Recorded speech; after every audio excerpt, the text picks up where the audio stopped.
ఏదైతే ఎన్నికల ముందు మీరు వాగ్దానం చేశారో మేము కూడా సంవత్సర కాలం పాటు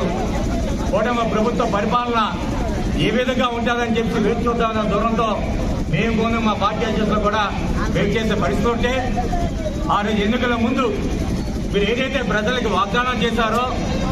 ఆ వాగ్దాన్ని తొంగలో తొక్కి ఈ రోజు ప్రజల మీద భారం వేస్తుంటే మరి ప్రజల తాలూకా బాధలు ఇబ్బందుల్ని చూసి వైఎస్ఆర్ కాంగ్రెస్ పార్టీ అధ్యక్షుడు జగన్మోహన్ రెడ్డి గారు ఈ ఎంత ఘోరం ఏదైతే ఎన్నికల ముందు వాగ్దానం చేశారో ప్రజలకు ఇచ్చిన మాట ఏదైతే ఉందో ఆ మాటను దొంగలో తొక్కి ప్రజల మీద భారం వేస్తుంటే పట్టుకోలేక ఈ రోజు ఈ కార్యక్రమాలు శ్రీకారం చుట్టాలని చెప్పేసి ఈ సందర్భంగా మీ అందరూ కూడా మరి నేను తెలియజేసుకుంటే ఈరోజు ఇది మన బాధ్యత వైఎస్ఆర్ కాంగ్రెస్ పార్టీ బాధ్యత. ఎందుకంటే ప్రజల పక్షాన నిలబడవలసిన అవసరం ఇంకా మనకుంది. ఈరోజు ఏదైతే చెప్పారో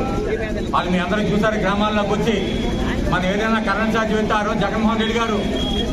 అతి తక్కువ కరెంట్ ఛార్జీలు పెంచడం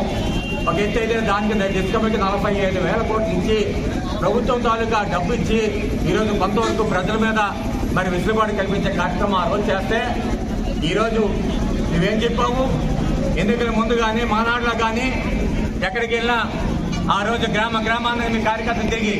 బాదులే అని చెప్పేసి వైఎస్ఆర్ కాంగ్రెస్ పార్టీ మీద జగన్మోహన్ రెడ్డి మీద దుమ్మెత్తి పోసావే. మరి ఈరోజు నాకు అవకాశం ఇవ్వండి, ఎక్కడా కూడా ఇది 5 సంవత్సరాల కాలంలో కరెంటు ఛార్జీలు పెంచే పరిస్థితి ఉండదు, నన్ను నమ్మండి అని చెప్తే ప్రజలు నేను నమ్మి ఓటేస్తే వాళ్ళకి నెత్తి మీద చెడగోపం పెట్టారు కదా చంద్రబాబు.